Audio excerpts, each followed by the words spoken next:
Deiveson Figueiredo, taking a look at his last three fights, um, going back to his last fight at 125 against Brandon Moreno. I don't want to give him an excuse and say that he was over the, I was about to say trilogy, but fighting the same person for the fourth time. But he got to the point where he was struggling to make 125. Seeing the same opponent so many different times, there's not too many more wrinkles you can add, not too much you can do different, not too much animosity you can continue to build up to fight the same person over and over. Um, so yeah, he ended up losing that fight third round by doctor stoppage, but it was a great set of fights that those two had, but I think he was ready to make the move to 135, and it clearly showed when he fought Rob Font. Against Rob Font, he looked superb. I thought when he moved up to 135 that he wouldn't have the physical advantages that he had at 125, putting people out with one shot, but he wasn't able to do that to Rob Font, but he just overall physically dominated him, and that was totally unexpected. Beat his face up. Like, he looked really good in that fight. And his last fight against Cody Garbrandt, once again, fighting a former champion. At 135, Cody had came, Cody back at 135 trying to get his form back, and Figgy just was better all around on the feet and taking him down and finding that submission in the second round. So I'm just very impressed with the level that Figgy is fighting at 135, and the momentum he's bringing into this fight. Now, Marlon Vera, his most recent three fights, Corey Sandhagen just looked good against him. He was able to move.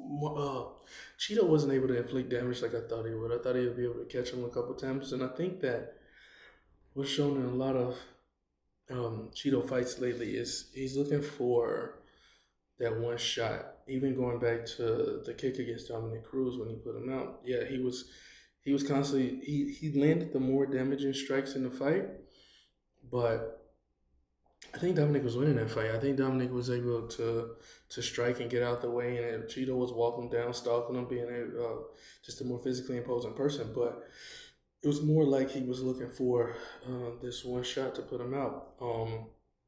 Pedro Munoz, um, it was a good fight, competitive fight, but Pedro didn't possess the physical capabilities to bring the damage to Cheeto to slow him down. So I think that in that fight he was able to just impose his will on Pedro as the smaller fighter, and I thought he looked pretty good in that fight. And I picked him against Sean O'Malley. I was very impressed with what he did in the first fight, and I thought that he would be able to replicate it. I thought he'd be able to take him down, but at this point, I think we have to stop underestimating Sean O'Malley's takedown defense.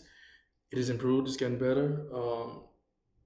I know we're not talking about Sean O'Malley right now, but Aljo thought he'd be able to take him down easily. He wasn't able to do it. Cheeto, I thought he would be able to, get to his legs, chop them legs down, similar to the first fight, and then be able to take him down and finish him. But that wasn't the case.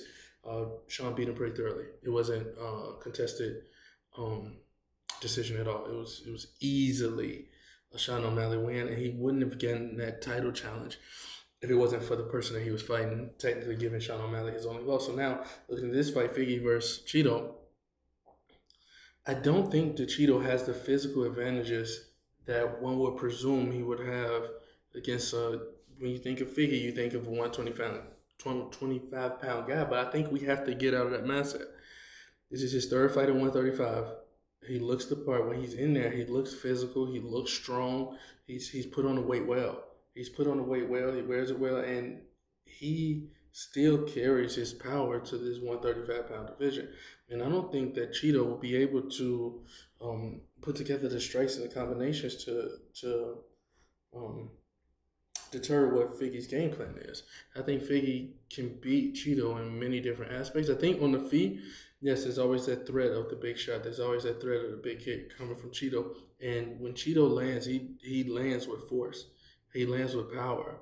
But I think Figgy has many different facets to his game. I think he's able to adjust based on the person that he's fighting. And overall, if you had to give me my outlook on this fight, we know Cheeto, he can take the damage. He can take the damage. He can wear the damage. He's going to keep going. Figgy could tire out, but I'm going with Figgy in this fight.